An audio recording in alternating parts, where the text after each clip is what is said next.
I'm ready.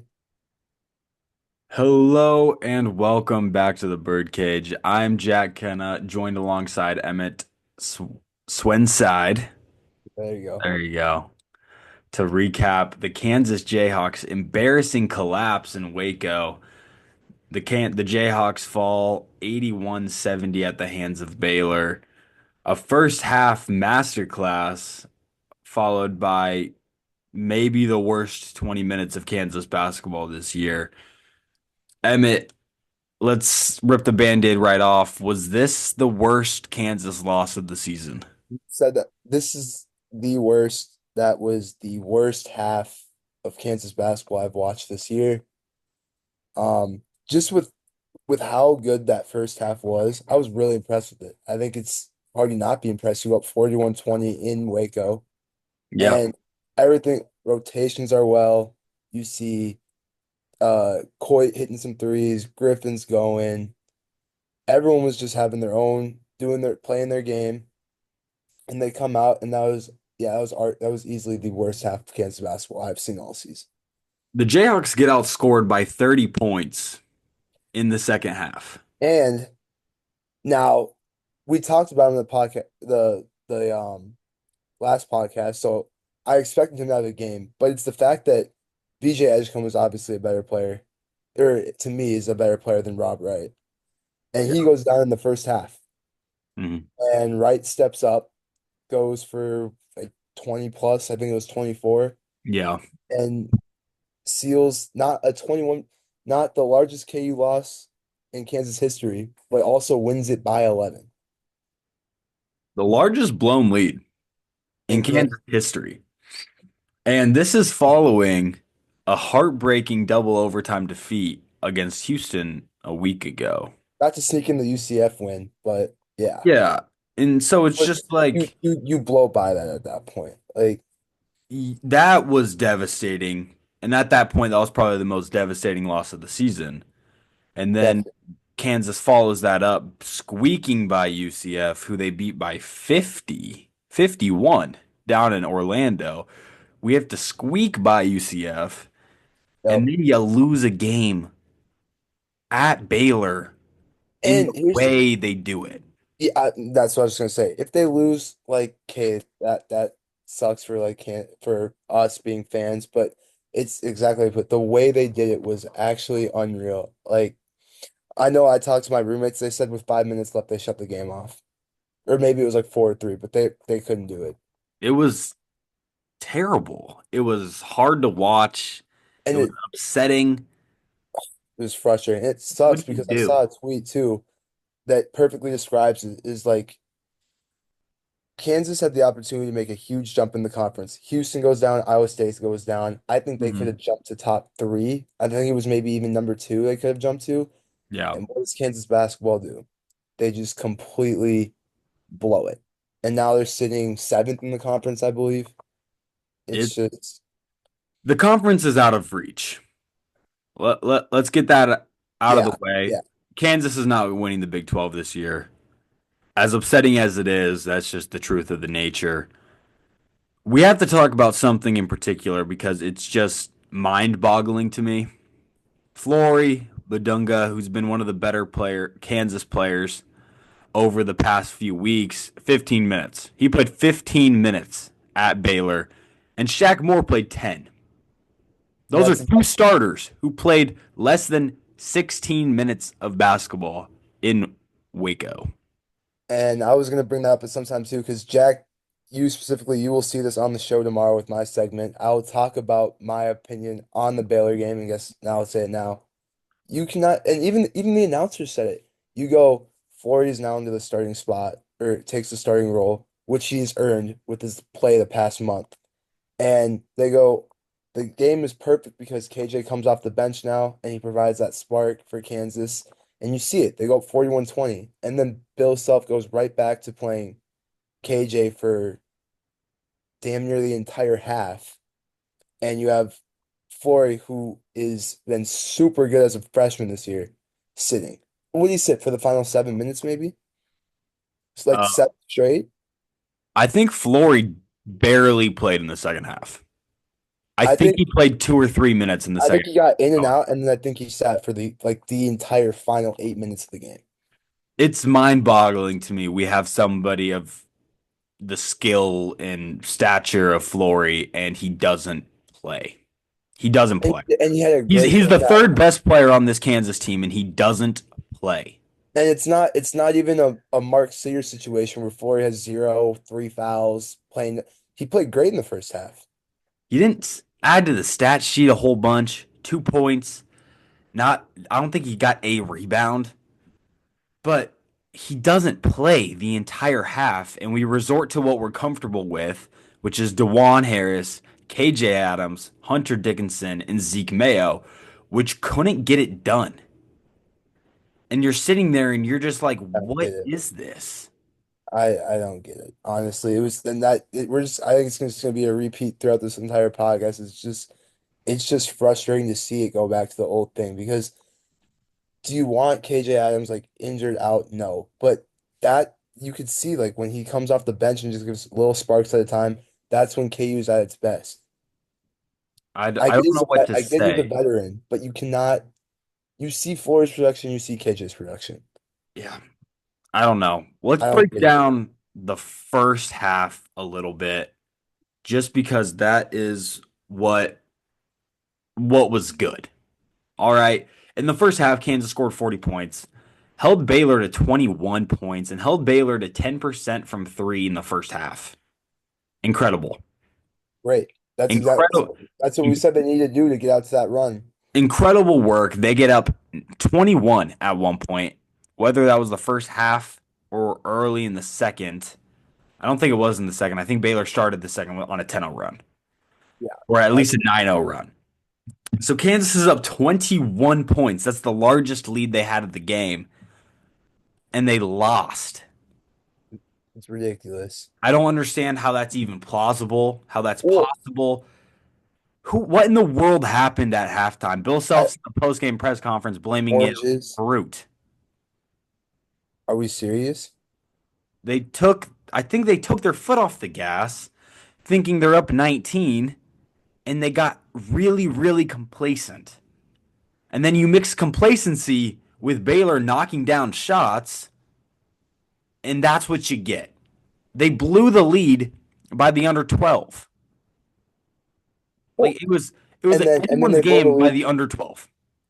and then they blow the lead, which is still, first of all, that's just god awful. Like, but then if you lose, I don't know what's worse is that if they blow that and then maybe lose by two or three, or the fact they blew that and end up losing by 11. Yeah.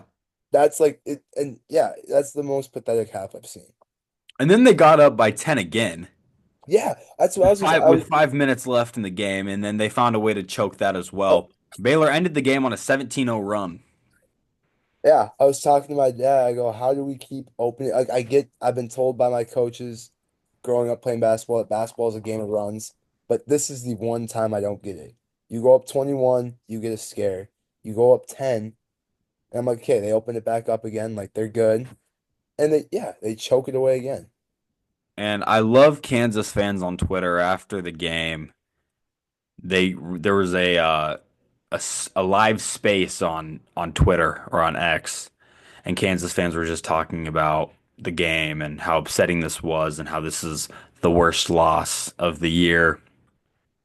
And you just kind of you get some crazy instant reaction Kansas fans Hmm. where it's like, "Oh my gosh, Bill Self's got to go." Like, what Yeah. do some of these guys bring to the table? But at the end of the day, it's Kansas basketball, and Kansas basketball, like their worst year, I think, in like in Bill Self's tenure was like a 4 seed in Yeah. March. So you just get a whole bunch of overreacting. But this is a game that you win. Kansas in the past wins this game. And that's can't the Kansas in like yeah, the Kansas in the past like 2020, like even like 3, 4 years ago, wins that game and takes the advantage of making a push for the conference championship. Yeah.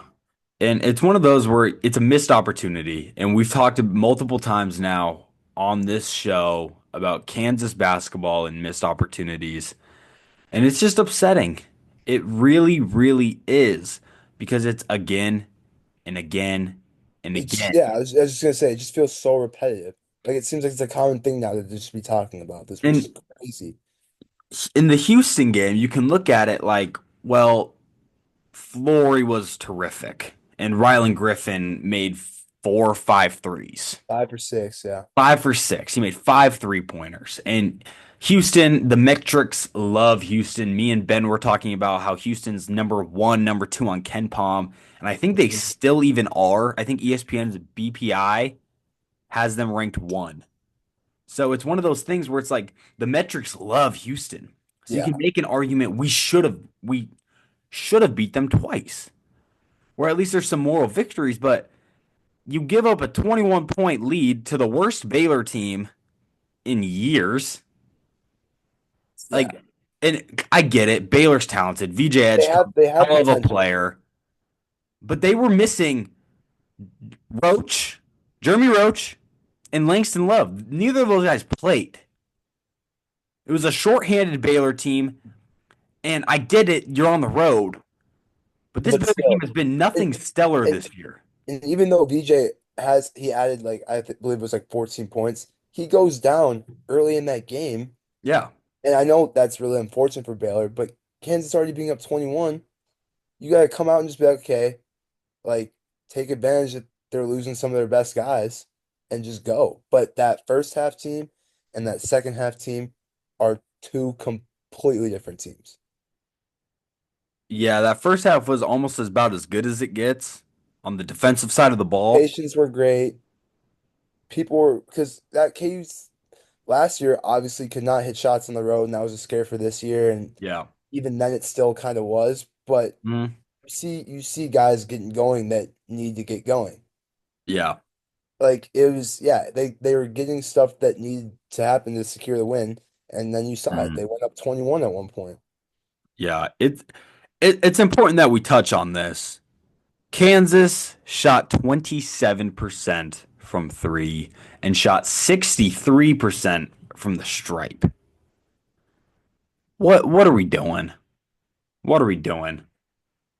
Seems to be a common theme. It's free throws. Free throws. That's how the Houston game. Okay, Houston game, yeah, should have won twice, but at the end of the day, it wouldn't have been in that situation if AJ Store goes 0 for 4. I think Rylan Griffin missed a pair. Dewan Dwan gets missed that pair at the both. end. I think Like Zeke Mayo goes 2 for 5. I it don't know if it's exact. It's just ugly numbers for a free shot. these are paid players. Paid. We can sit here and kind of talk about criticizing players now because they're getting money. Mhm. They're not doing this for an education anymore. They're not just college students. No, they're doing this for bread. Like it's upsetting when someone has that much talent, and I understand you're not gonna make every free throw. You're No, not. There's gonna but be days where shots aren't falling, and I understand that.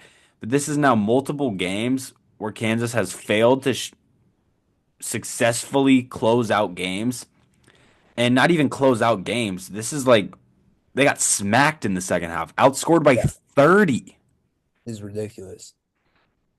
I don't know. I don't have a whole bunch of words for that game. I think I'm still just trying to like process that it actually went down the way it did. Yeah, I Like don't. when you asked me if I want to do this podcast today, obviously I did, but I was like, What honestly, are like, we're just gonna sit here and do I talk about really the want same to? thing for 30 minutes. Do I really want to discuss that game that I just watched? And it sucks because now we play host to Iowa State, who I get it lost to Kansas State this week, and the But Big they're gonna 12 be is pissed just off. insane. They're gonna be pissed off now, though. I mean, they're gonna want a season sweep against us. And it's not like we're coming off of a holly jolly week, getting Hmm. ready to go for Iowa State on Monday. Now it's like we got to get our stuff together. Yeah, An embarrassing loss, an egregious loss on the road. I don't even know what egregious means. And I'm I've just using seen it people in like, say it. I assume it means what you. I think you used it right. I think I used it correctly, but I don't even know what Yeah. that word means. And if it doesn't, then that That's loss the was word god that awful. we're calling this game. Yeah. Like it was ugly. in the second half. It was the tale of two halves. Other than that, I don't have many thoughts for this game. It was Oh, poor. I think Floor needs to be on the court more. I don't care if he wasn't contributing. did you I think see AJ Adams didn't necessarily play his best basketball with 4 minutes left in the game. better on limited minute? Anyways, one thing you used egregiously right, by the way. Outstandingly bad or shocking.